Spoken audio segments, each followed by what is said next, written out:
I know you're a specialist in injury prevention, and that's something that you focus on. And I want to get some wisdom to my athletes and to people that follow us on how to prevent injury, and if they are injured, what things they should be doing to get better. So, the first question I have is, if somebody is already injured, what things should they be doing as far as rehab? What's the steps to go get back to 100%? Yeah, so that's a great question. And of course, when it comes to combat sports, I mean, there's so much variety when it comes to injury, right? I mean, there's a million different things that can potentially happen to our body. It's not like we have one main injury that we're used to getting. It's the whole gamut, the whole spectrum. So, first off, it's letting your coaches know. If you're a competitor, or even if you're just training for fun, and you have to let your coaches know and your classmates know, because we don't want to make anything worse. And also, there's other ways that you can continue to train and get better while you have an injury. Step 2 would be, definitely go and see a physical therapist or a strength trainer. I know you guys have an awesome facility there, and there's so much access to information between, I'm good friends with a lot of them. So, Dr. Tim is awesome. Wayne Gray, you guys have such a great facility there. There's so much access to information. So step 1 is just talk to somebody, let people know what's going on, and have a team support to help you get where you want to be and figure out what the truth is. So you recommend, if someone is injured, they should be looking for some other ways to stay active while they're healing. Say their shoulders hurt, they should be looking maybe for some leg exercises, or their knees hurt. You do recommend doing things, still staying in shape and still working out. Yeah, the common phrase is, if you rest, you rust, right? So I'm not saying that if you have a shoulder injury, you should be shooting double legs and stuff like that and getting slammed on the mat. But yeah, you've got 3 other limbs. When it comes to, my specialty is obviously combat sports when it comes to kicking and punching. So, if I hurt my shoulder, within reason, I should still be using my other arm, my elbows, both legs, my knees, doing leg exercises, doing core work. And then also mental training, right?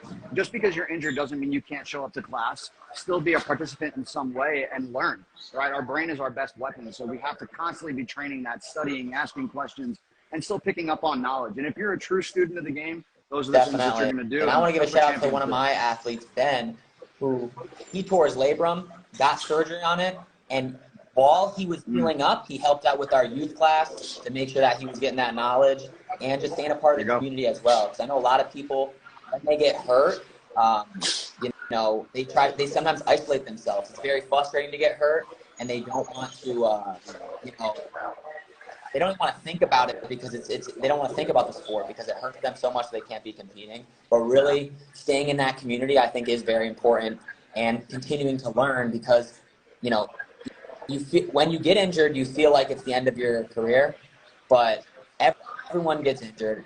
Very rarely is someone going through their whole career without getting injured. And a lot of my athletes, they're young. You know what I mean? They're freshmen in high school, or if they have to take 6 months to heal, it's not the end of the world. And the nice thing is, a lot of our coaches have gone through injuries. They've gone through that, so they can explain, hey, listen, I've gotten multiple surgeries on my knee, and I thought my career was over, and I've gotten back to back, and been why is it happening to me?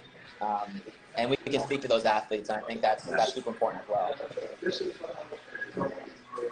Well, yeah, being relatable is huge, but also, how many stories have you heard where people come back from injury and they end up being better than they were before because they stayed active, because they have a community? And that comes down to the coaches too. The coaches have to build that culture in the gym to be inviting and still say, hey, come in here, be here, like your student Ben, who's still active and helping some of the other athletes. That's huge. So I'm sure Ben's going to have a huge turnaround and being fantastic, and the rest of your students. One thing I want to talk about, I know, like you said, your focus is striking, but I'm sure you get athletes that do jiu-jitsu and et cetera. Do you see any common injuries that happen in the grappling sports versus other sports? Do you see any common things that people should be trying to strengthen maybe, or some positions they should be careful of because they commonly get hurt? Sure. I think especially with combat sports, and this really is an overall, in striking and wrestling and judo and any type of grappling sport, almost everything we do is forward, right? So we have to keep in narrow type positions. So we see a lot of like neck pain, lower back pain, because everything is crunched up forward. Our elbows are tight. Everything is in tight. Same thing with strikers. We have to close up our guard so that we can throw and be powerful from there. So I always recommend for all of my athletes, whether there's an injury or not, to start working on the posterior chain, right? If all you're doing is push, push, push, push, and we're never practicing that pull, you're building these like ingrained imbalances. So whether you're in camp for competition or you're in your off camp, your GTP phase, we should always be doing some type of pulling, some type of core work just to maintain that balance, because we're just going to overuse those anterior chain muscles so much. So that's one of the major things that I'll say. Yeah. And it goes for, like I said, all my athletes are doing something like that preventatively just to create that balance. But I mean, for you guys, like mainly wrestling, right? I mean, you're seeing so many neck injuries, obviously, because people are getting tossed around.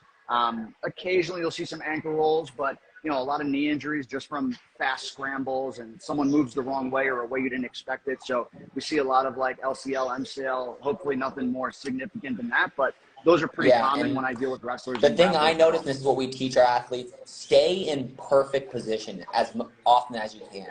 A lot of people, they allow themselves to get into bad positions because they feel like they are comfortable there. And maybe they are flexible, but there's a point where your limbs are going to snap. You know what I mean? There's a point, and the most flexible kids a lot of times get injured because they let their shoulders go too far above their heads, or they allow the scrambles to happen. Yeah. So one of the things that we teach here is stay in perfect position. So if you grab a leg, say you hit a double leg, the person's falls, you're not holding on and letting your shoulders get ripped off. You're posting a hand, you're keeping your body underneath them, you're not getting extended. And if you feel like you're gonna be in bad position with your shoulder, we'll change your position. Don't just hold on until they rip your shoulder off. So you were talking about maybe doing some. You're talking about lifting, right? Like with some back exercises and stuff like that helps supplement your training. For sure. Do you suggest a certain weight training program? You just feel like kids just need to get in the gym in general? Is that more the issue, or do you suggest certain things? Yeah, I mean, I think for instance, like especially with youth programs, like you don't want youth athletes doing the same thing that a bodybuilder or power lifter is doing, or maybe some of your adult students are doing.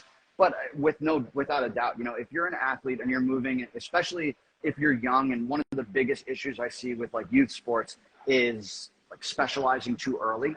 And that's usually a sign for injury later on in their like high school and college careers. So number one, you want them active in a bunch of different ways in different sports just so they can mature and grow. Like their skeletal structure has to mature. And the only way to do that is to have different movement patterns. If you lock them into one movement pattern forever, you're more likely to get injured in something else. So overall, I think for youth athletes, just getting them moving and exposing them to different resistances in different areas. And again, that's where having a specialized coach is going to come into play and know how to program for someone at all different ages, sizes, experience levels. But yeah, when it comes down to a specific injury or a specific group or how to specialize in, even if it's not an injury, whether you want your wrestlers that are getting ready for competition to excel and kind of get ahead of the game a little bit, that's where it comes down to a little bit more specifics. Definitely. And what we do here, so we don't have for our side, for our grappling side, we don't offer necessarily strength training, but we give them training programs to do at home. So we have a body weight one for people that may not have access to the gym, or for our youth kids, and we have one with weights. And the way we do that is we just keep it simple for the kids. We have them do like for the full body one, we just have them do a full body workout for body weight. I know most for our for the weights, we'll split it up like upper body, lower body, like a common like split like that. But for our youth kids, we just go like, hey, if you can get some pull-ups in, you can get some push-ups in. If you can do start with squats, maybe get to one-legged squats. And then forgot what other thing we have. But we give them a program essentially, and they do that on their off days, because the biggest thing with our product and what we're trying to give our athletes is we're trying to get them as good at the sport as quick as possible. And we feel like that's our job. That's like what we've keyed in on. And we know that doing that strength training is going to be key, not only for injury prevention, but like if a 100%. kid's just physically more athletic and stronger than you, especially when you're young, they don't even know technique sometimes. They're just going to Huge grab your advantage. leg and slam you on your back. And we don't want our athletes to necessarily, we don't want them to have to experience that. If they're putting in the work, we want them to be successful. And when they become successful, we know they're going to love the sport and stick to it. So that's kind of what we do with our strength training program. And another injury, like I was saying, I see a lot in wrestling is that shoulder injury because people hold on to the legs too much. Now, I have a question for you. So, do you have any tips on when to get surgery or not? So, if a kid is hurt, say I know everything's probably a case by case basis, but is there any things that you look for when you're advising somebody Sure. maybe to get surgery or not? Yeah, big time. Shoulders are tricky. I'll be very upfront with that. I think it's the joint in our body that has the most degree. There's so much that can go right, but also so much that can go wrong with the shoulder. It's just a really tricky joint. And there's a lot that's involved in the shoulder, a lot of muscles, a lot of tendons, a lot of ligaments, like so much happening at that shoulder girdle, and it relies on so many other body parts to function at a high level. So, in regards to your question of when should I be getting surgery, I'm a huge proponent of avoid surgery if you can. As soon as you have a surgery, you're that much more likely now to have another surgery later on. So if we can avoid it, that's always step one. And even if it takes a little bit longer, for younger athletes, I mean, being conservative, you've got all the time in the world, right? It depends on what their goals are too. Now, if it's something that's not getting better, if you're seeing, 3 weeks, 4 weeks down the line of a really structured program with a professional, and you're really not getting the results that are expected, after a thorough evaluation, then maybe it's time to start saying, okay, let's find a specialist who understands, number one, the shoulder, right? Yeah. You don't want to go to a low back specialist for a shoulder injury. But yeah, find someone who specializes in what you're dealing with. Hopefully someone that understands wrestling, combat sports, something like that. And then, get a second opinion and figure it out from there. But it starts with a good evaluation from a PT who understands what you're going through. Start with a general rehab program. And if you're not quite getting the results that the PT expects, then it's time to shift gears. Or another thing too is if you've had multiple injuries to the same area. So a common thing that I've seen before is multiple dislocations or subluxations in the shoulder where now it's starting to happen kind of infrequently, even though you've done strength training, you've done all the right things and it's still happening, then there's some concern there. So, kind of those are the red flags. When things just don't quite seem right, that's when it's time to go get checked. And what's your opinion on, what is there any correlation with weight cutting to injuries? Do you ever see anything like that? Like our opinion with weight cutting, especially for our youth and even our high school guys, is pretty much avoid weight cutting. You're going to cut a couple pounds because you got to make weight, of course. But you're focusing on getting better, getting stronger, especially as you're growing. And I don't want a kid to be, so exhausted from the weight cut that they do something that they think they can do when they're not cutting weight, but they try to do it, something happens. Yeah, that's a great point. And I'm not really sure on the science behind, does dehydration lead to more muscle, tendon, ligament injuries? I would imagine there's definitely a correlation, but what I would imagine is what you just kind of pointed to was, when you're dehydrated, you're fatigued. It's not just physical fatigue, it's mental fatigue. And it's going to create problems when you're live in either in a drill or in competition. You're going to do things that maybe you wouldn't have done, or your brain is telling you to do it at a certain speed, but your body can't, your body's not catching up. So you're a little bit behind, and that can lead to injuries, especially when there's a discrepancy. If I'm super dehydrated and my opponent's not, and even if the skill level is in my favor, my body's not going to respond the way I want to. So I'm not a huge fan of cutting weight, especially in youth sports. It's part of the game. I understand that, a couple pounds here and there is okay as long as they're doing it the right way. But your goal is to build, like you said, the best wrestlers as quickly as possible. The only way to do that is through skill training, right? So the whole purpose of strength and conditioning is get you healthy so that you can learn the skills and be on the mats as much as possible. You should be fighting the fight, not fighting the scale. And and especially if they're doing it wrong. You know what I mean? If they're cutting weight wrong, they're gonna be tired for.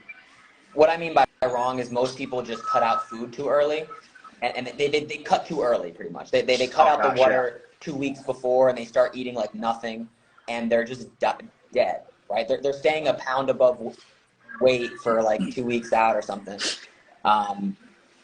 Way too long. Yeah. You still see it in pro sports too, which is pretty wild because there's so much science out there now.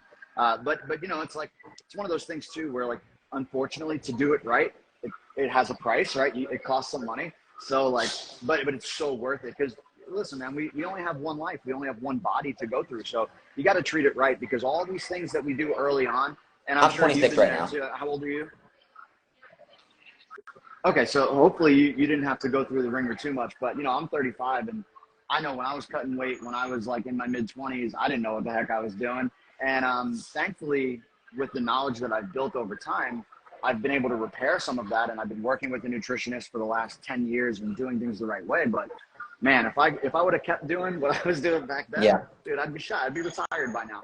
You know, so it's really important for the young athletes in our lives that we can influence to just push them to do the right things. And like you guys are doing, like I said, I mean, you have so many good contacts there at Iron Faith and next door with Rockstar that, you know, the options are endless for them. So it's really cool. And like, I mean, it's just like, it's what's the focus should these athletes have? You know, I mean, the focus should be getting better, getting stronger, having your nutrition dialed down. And like you said, that mental aspect, getting the technique down, you know, if you, and I think most of it happens because people, one, they're not educated, but maybe they want to win too early. And a lot of times maybe it's from the parents. Like, you want to win, obviously, as soon as possible, but, you know, have some delayed gratification. You're a 10-year-old, and, you know, let's look a little bit further ahead than this upcoming local tournament. You know, it's not the biggest deal if you're winning or losing at this time. Let's get better at wrestling. Let's get stronger. Let's go up a weight class even if we have to. And like you said, like, you have these kids starting at a lot of great wrestlers starting at 6 years old, cutting weight, only wrestling nonstop. You know, getting all the way until they're, you know, whatever, they hit high school, and then they just start getting injury after injury after injury. Or they just quit. A lot of them will just quit because it's what little kid can deal with this type of thing in the first place. Yeah, or you lose them to another sport, right? They're just like, I don't want to do this. I'm going to go play baseball or go play soccer or something else. So, you know, I think, man, I'm on board with everything you're saying. A lot of times with those kids, it's the parents that need to be kind of checked a little bit because, of course, everybody wants to win. But you and I know, you know, it's hard to explain to a 6-year-old and a 7-year-old and a 10-year-old, like, hey, when you're 25, these losses are going to matter in a positive way. You can't tell a kid that. And the parents are paying money. They want their kid to be successful, and I get that. And again, it comes down to the culture of the gym, right? It has to start with day one, and like it all starts from the top down. So when you have a really good culture and the parents are on board with, listen, this is what it takes. If you want to be a champion at whatever level, whether it's just, you know, local, regional, you know, national champion, and then go, you know, collegiate level, Olympic level, like you guys know what it takes, and there's a pathway for that. And all of these little pieces matter, so you got to do it the right way. So I've got only until 12. So is there any way people can get more information from you about injury prevention? If they have any specific questions, what's the best way to reach out to you and get more information on it? Yeah, awesome. I appreciate that opportunity as well to work with some of your athletes. But yeah, you can follow me. Really, all of my marketing and all the stuff that I share is all on my Instagram. So, you know, click on my link, but at Ross_Turbo_Levine. I love working with all these types of athletes. You know, feel free to reach out to me, whether we work together or not, even just as another resource. I mean, like I said, you guys got an awesome PT and strength coach right next door with Tim Swenson, Wayne Gray. I used to work out with Wayne quite a bit as well. We're good buddies. So, you know, if there's ever any way that, you know, I could help collaborate with you guys, I'm more than happy to do that. You know, my goal is just to leave the community in a bigger footprint than I started with. So, you know, I appreciate the opportunity to come on and chat with you guys and give some information to your athletes and your coaches. And, all right. You know, hopefully have a nice day. Appreciate everything. Yeah.